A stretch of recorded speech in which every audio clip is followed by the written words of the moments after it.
Yes, people, what's happening? Nice one for coming back to the Fuse UK. It's much appreciated as always.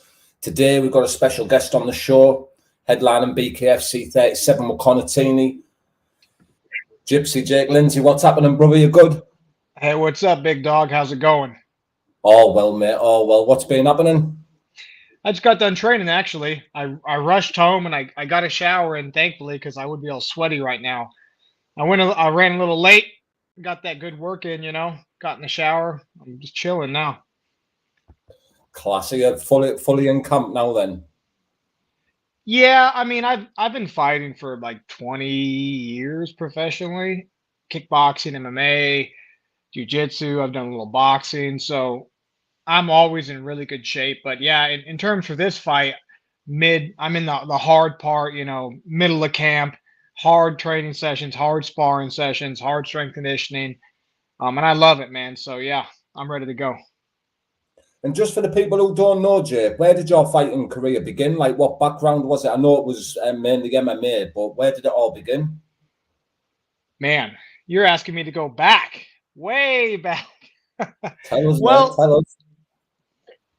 essentially, I was a little street kid, a little hooligan that fell in love with, the sport of MMA. I used to watch Pride FC. I was like 16. And I would go to um, the football field at the high schools, and I would punch the tackle dummies because I was a poor little street kid. I always got a bunch of street fights. I didn't have any money for a punching bag. There's no gym, so I'd go train there. And I essentially started training myself, and I called an MMA promoter. I heard an advertisement for an MMA show, and I was like, "Hey, I want to fight." He's like, "Do you train anywhere?" I'm like, "No." He's like, "Well, how about you?" And he could have just said, "Yeah, sure, come on in." And I probably would have starched the guy because I was always my hands were always really good. I had really good natural grappling, but I didn't have any training whatsoever. And he pointed me towards a local gym that just had opened up. It's kind of underground. This is so long ago. MMA was not popular. No one knew what it was. And he pointed me in that direction. And I walked in the gym, and it stunk. There was guys sparring. It was sweaty. It was great. I loved it. And then I just started training, man. Then they offered me a fight, and I just never stopped fighting. Yes, is it right you competed in UFC and Bellator as well? Yes, I did. I've done UFC and MMA, Bellator. I'm the current unified 165 champion, super lightweight champion. I fought for VFC, ex VFC champion. I've kickboxed professionally multiple times. I'm an ex 170-pound kickboxing champion, XFC out of Oklahoma. I've kickboxed professionally in Warsaw, Poland. I mean, I've done everything. I've done some bare knuckle already. This was back. I've done some underground bare knuckle fights. This is years ago before there was actually any promotion. This is talking 9 years ago now. Yeah. I got connected into that because people who I knew I did MMA and I had a name for myself. I got approached by some guys and said, "Hey, do you want to, throw hands bare knuckle? Here, bring this money. He's gonna bring this money. Winner take all." And I was like, "Sure." And it was a good little moneymaker for me. Yeah, so how did it turn over to doing it, professionally? When did the call come turn over to the BKFC? You know, right when it was kind of really convenient timing for me because I'd been doing MMA for so long, and it just I love MMA. I always have a place for it. Get out of there. Sorry, my dog's being a bad girl. Um, trying to get my drink over here. But right when I was kind of getting bored of it, I've been doing it for 15 years, the same thing, training the same ways and all that. They just legalized it in Kansas, and this was 4 years ago, 5 years ago, I think. I can't remember the date. I'm really bad with dates. And they booked a show for Wichita, and they called all the local talent and me, Joe Wilk, David Rickles, who I train with all the time, and they booked that first show in Wichita. Um, Sold the whole show out, and then we showed up there, and then because of COVID, they canceled the show the day Yeah. before. So the call came in about 4 years ago. They reached out to me, and it's been, I told them immediately, yes, I don't care who it is, yes, I'll fight. I was actually bugging them. Nate Shook probably still's annoyed at me for how many times I've been like, hey, I'll fight this guy, this guy, this guy. I want to fight now. I want to fight here. Let's go. But yeah, about 4 years ago, they did that Wichita show, and then they ended up doing that one in Salina with Dave headlining. My guy, I was supposed to be on that card, and it was kind of bad luck at first with bare knuckle because the first fight, the whole card got canceled. The second fight, my guy pulled out after talking hella shit for months and months. Pulled out a week before. They couldn't find him a replacement. I was like, I'll fight anybody. I'll go up 2 weight classes. It doesn't matter.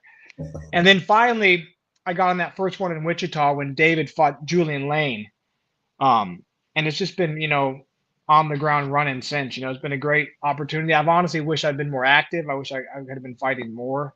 So Yeah. I'm just happy to get a big name like Connor, because once I go through in there and put him away, then I can really start getting fights back to back to back. It's kind of, now that this is a long-winded answer, it's kind of the double-edged sword, because if you want to be as active as I want to be, I'd love to fight every other month if I'm not cut, or every other couple months, I'd be completely happy about that.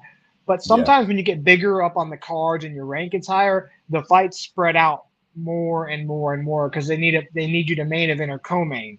So undercard guys, I see some of the undercard guys, they'll fight 3 times in between one of my fights, right? So it's kind of a double-edged sword, but I'm excited, man. I think it's a good matchup. I love London, so let's go. Connor's in the comments there when you said put him away. He's put couldn't put his watching away.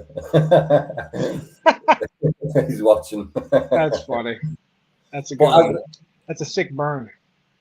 As we were saying, mate, on your debut for the BKFC, that was against Eric Thompson, is that right? Right. And how did you feel? Like the whole switch over from doing the MMA to doing it in the BKFC ring bare knuckle? Do you just find it the same? I mean, it's mildly different. You don't have the takedowns clearly and the leg kicks. I could utilize more of my boxing skills, because in MMA, you slip too far and you move around too much, you get fucking kicked in the head. You know what I'm saying? So it was an easy transition. I felt good. The clinch is fantastic. I prefer the clinch in bare knuckle than in MMA, because, like I said, people can. My strength in MMA was the clinch. I love getting inside, dirty boxing, working clinch knees, clinch elbows.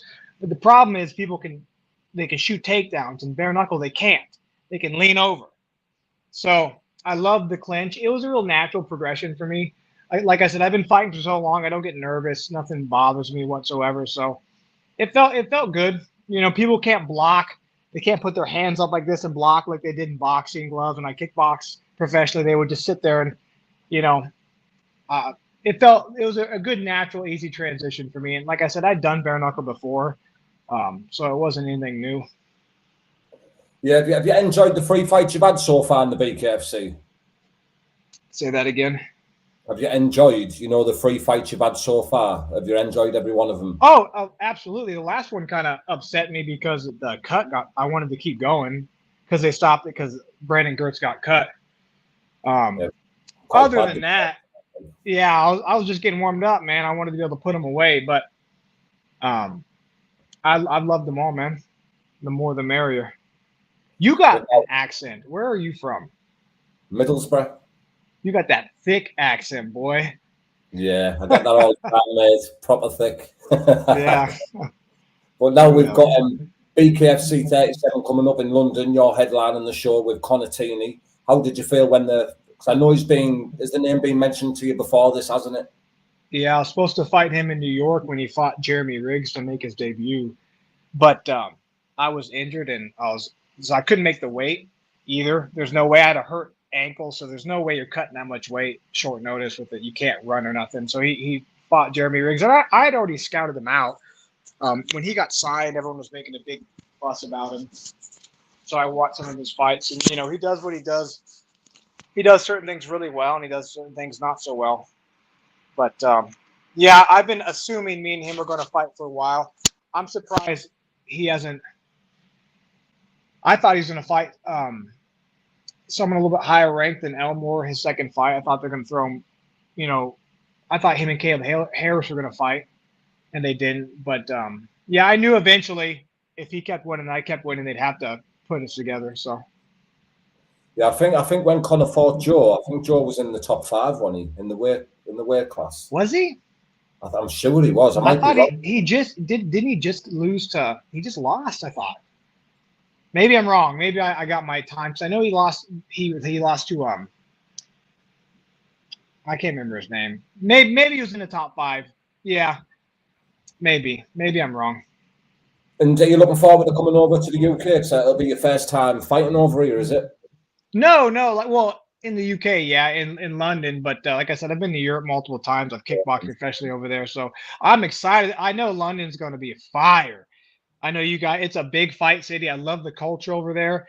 They're going to be booing the shit out of me, and I'm gonna love every second of it. I love the warrior spirit those guys have over there. I know the whole card's going to be great from bottom to top. All those guys are going to show up and show out. So no, I'm really excited about it. I know you guys got some bomb ass food there too. I'm excited about trying that. But I'm probably going to stick around, a week afterwards to enjoy the city. You guys have a rich history there. So, Yeah. so yeah, I'm excited about it. So how soon are you coming over before the fight? Are you doing a bit of training in England and that? Potentially, I'll be there 2 weeks to a week and a half before, because I'm not risking the jet lag. Because jet lag it takes about a day per time zone switch. Because I fought in, like I said, I've done this so long. I know how to adjust. It takes you about a day per time zone to really fully adjust.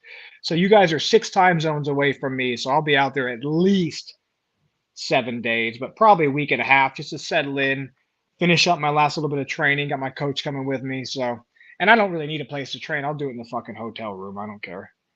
It doesn't matter. What's your plans for the future? Because I'm presuming the winner of Views 2 will be fighting the winner of what's his name? What's the other 2 lads called? I forgot his I name. have no clue. I don't remember. I don't even. They don't even exist to me, to be honest with I you. don't know what I think Not. he's called.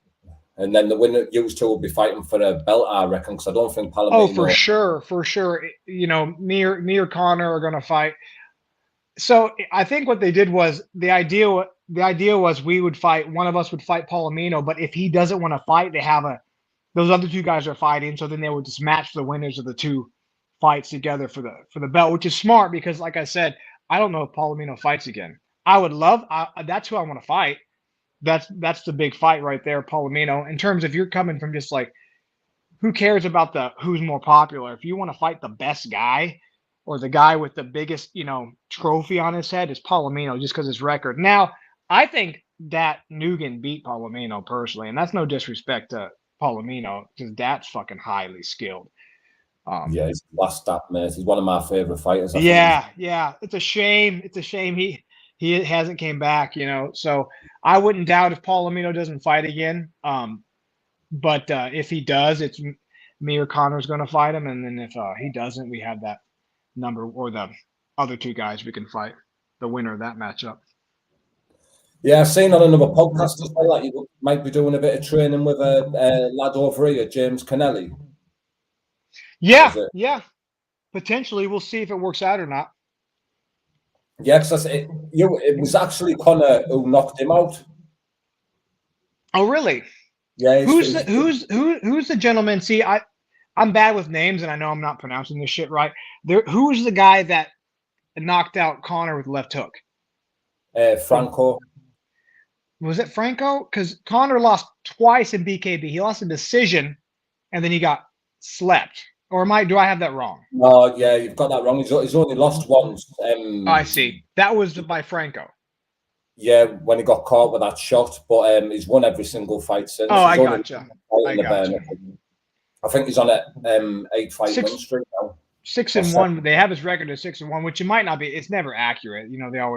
They count some and don't count other ones. So yeah, but yeah, before we wrap it up, mate, is there anything else that you want to share with us, or any sponsors, big ups that you want to give a shout out to? No, I'm just excited to come there. Like I said, I respect the fight culture there. You guys are warriors. I think Connor, like I said, I respect him for the skills he has and what he does. I'm definitely not scared of him. I think I match up well, and he's a warrior, and I'm ready to give him his warrior to death. Yeah, and we can't wait to see you come over, mate, as well. What a night it's going to be, and hopefully we can stay in touch and do another interview. First off, we're going out drinking. Like, that's already set in stone, boy. You're coming out. Oh, 100%. You're coming. I will drag you kicking and streaming out. I need one hometown guy there with me when I go out afterwards, because also all the goons don't jump on me. I'm gonna get gooned up on. They'll all love you, mate, after the fight. They'll all love you. Yeah. No, I know it's, Connor's gonna say what he wants to say, and he's gonna, and I'm gonna say what I want to say, and we're gonna get in there and throw hands. But I know you guys are real respectful over there. Unlike, like, if you watch the last UFC, fucking Brazil, throwing drinks on people and shit. It's all respect. You have to respect from the undercard guys to the top of the card. You got to respect everyone for stepping in the cage, and it's a unique experience that only people who fight, they can only relate to each other. So yeah, I'm coming in there to knock Connor's fucking head off and bust his teeth in. But I know afterwards, and I'm sure he's gunning for me. He's gonna try to take my head off in front of his hometown crowd. But afterwards, I'm sure it'll all be love. And if it's not, I guess we can go round 2 in the parking lot. But it'll be a good night, man. So. Yeah, definitely, mate. I really appreciate you coming on, pal, and we'll catch up really soon, yeah? Hey, appreciate you, man. Thanks a lot. Please, Jay, mate. Speak soon, pal. Yes, people, nice one for tuning in there. Much appreciated. I'm going to put all Jake's social medias and that in the description, so you can head over there, follow his journey in the bare knuckle, and also this massive fight that's coming up in London against Connor, the Brumtown Bomber Tierney, headlining the event in London. Let's get it. Nice one, everyone, for tuning in, and I'll see you tomorrow night. Good night, God bless.